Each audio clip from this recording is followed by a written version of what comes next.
What's up, guys? Today we're going to be looking at some of the new fight announcements that Daddy Dana has dropped for us on this fine Christmas season. Good old Santa Dana.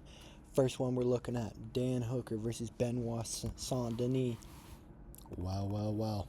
Dan Hooker, your time has come. The God of War is coming to knock you out. This is such an unfortunate fight to see, especially after Dan Hooker got choked out by Arman Tsarukyan at that fight night. Honestly, such a terrible thing to see such a nice, lovable fighter just fall down the rankings, just get abused by matchmaking. Dan Hooker's not winning this.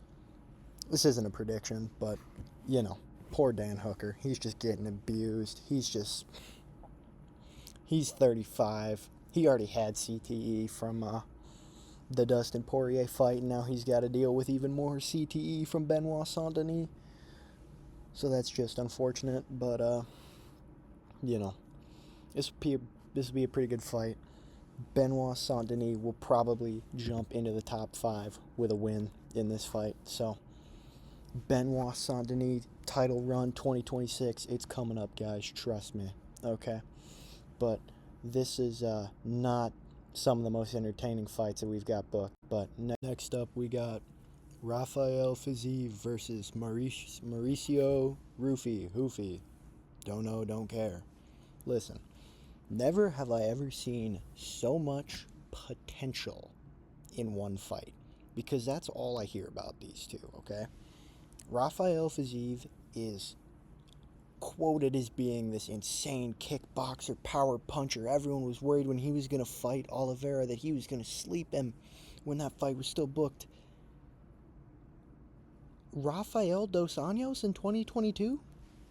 It's been 3 years since he put anybody out cold. Sure, he's faced Justin Gaethje twice, but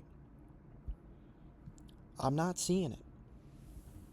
But the true potential, man, that we've got is Mauricio one-shot Hoofy. Because if he lands one shot, or when he lands one shot, the fight's over, supposedly, okay? Who's he done this against? Bobby Green, King Green, okay? This is the only notable win that he has. I don't want to hear it, okay? He got fraud checked by Benoit Saint Denis and climbed up the rankings. He lost at 15th ranked, and now he's 14th ranked. Someone explain it to me. I don't care for the sort of ideas that go around about either of these fighters, but hopefully this will be a good fight where one of them shows off their full potential and knocks the other one out. Hopefully.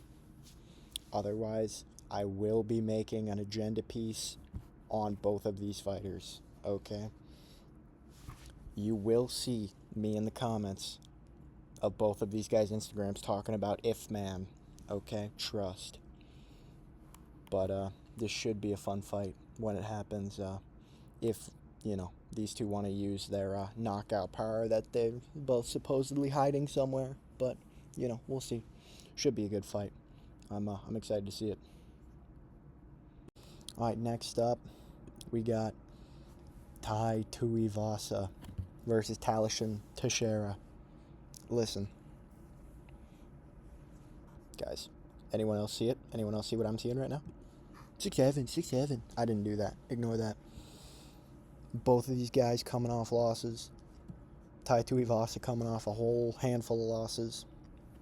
But, yeah, this will be a great card to fill out that main card of UFC 325. I don't really see this one being boring or going the distance. I really see one of these guys catching one of the other ones, and I think we all know who's catching who here. He's going to bounce back from a questionable stoppage versus Derek Lewis, but you just can't grab the cage. So, yeah, this is going to be a big power puncher fight. Hopefully we see Tai Tuivasa drop this number a little bit lower, maybe. He's going to keep training in his Planet Fitness. Showing out for his country, though, on 325. So, I really do enjoy when they drop some of these regional fighters on these cards, especially Australia. I feel like they always stack these Australian cards with, guys like Volk, who they have, and the fucking Tuffa brothers always got a spot when the UFC goes to Australia. So, yeah, this would be a great fight. Really love to see this one. Obviously, we have Teixeira with a huge reach advantage and height advantage, and obviously just a little bit younger. So, this would be a great fight to see. Next up, Sean Strickland. Count your days. Anthony Fluffy Hernandez is going to attempt to rip your neck off.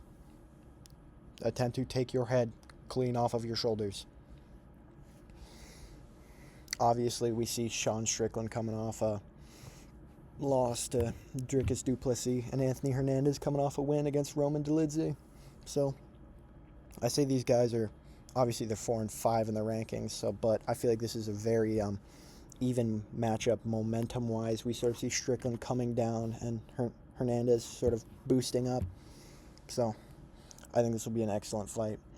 This will be interesting to see Strickland in a fight that doesn't go to championship rounds for the first time in quite some time.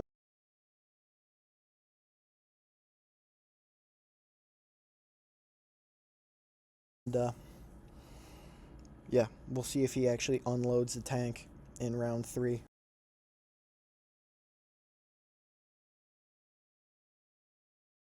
Or if he's going to be a true Nixick fighter and just spar the entire time. But very excited to see what Fluffy Hernandez has got going on. I think this will be an excellent fight to see. Great fight night main event. This is what we need to see in Houston, especially. That's great matchup. Getting a very popular American fighter in the U.S. for once, instead of this being in the Apex or this being in the middle of nowhere in Abu Dhabi for no reason. So, yeah, this is an excellent fight. We're going to love to see this one. We're riding for Hernandez. Trust.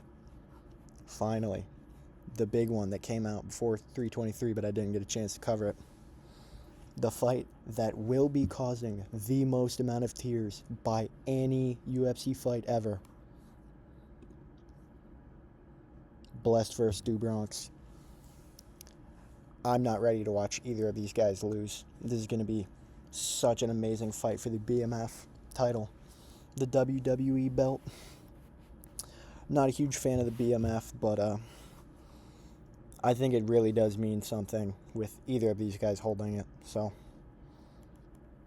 Holloway coming off a win versus Poirier. Oliveira coming off a knockout loss to Poirier. And, bouncing back against Gamrot. But I think this will be the highest level grappling that Max Holloway has ever had to encounter. And this will be, I think, the most pressure. No. Maybe. Most striking pressure. Striking volume that's going to be thrown at Oliveira. So, this one is just going to be insane. This is such a great fight. I don't love BMF main events, but, you got to do what you got to do when you're throwing this many title fights out this quickly. Obviously, we had a lot of double championship fights on 320, 321, 322, and 323. So, got to give the champions a break. So, yes, I'm including women's champions. They're still goated, trust. But, yeah, this is, I think this has potential to be fight of the year for 2026 between two guys who are just going to throw down, especially at the end. And if Holloway gets the chance to point down at the end of 326, Oliveira is getting slept out cold. Trust me. But yeah, those are all the fights we got from good old Dana. So he cooked with all of these. I think these are all great fights, except potential man versus potential man, but we'll forget about that. Because I think someone's getting slept in this, unless it's a decision, in which case I say Roofy's never leaving the apex and Fiziev is never breaking the top 5. So, yeah, that's what I've got to think about all of these fights. All great fights I'm super excited to see. And this is going to be a great start of the year for the UFC. So I can't wait to cover all of these and have to cry myself to sleep after watching one of these guys lose. So, yeah. I love y'all so much. Make sure to like, comment, and subscribe. I'll see you guys next time. Peace out.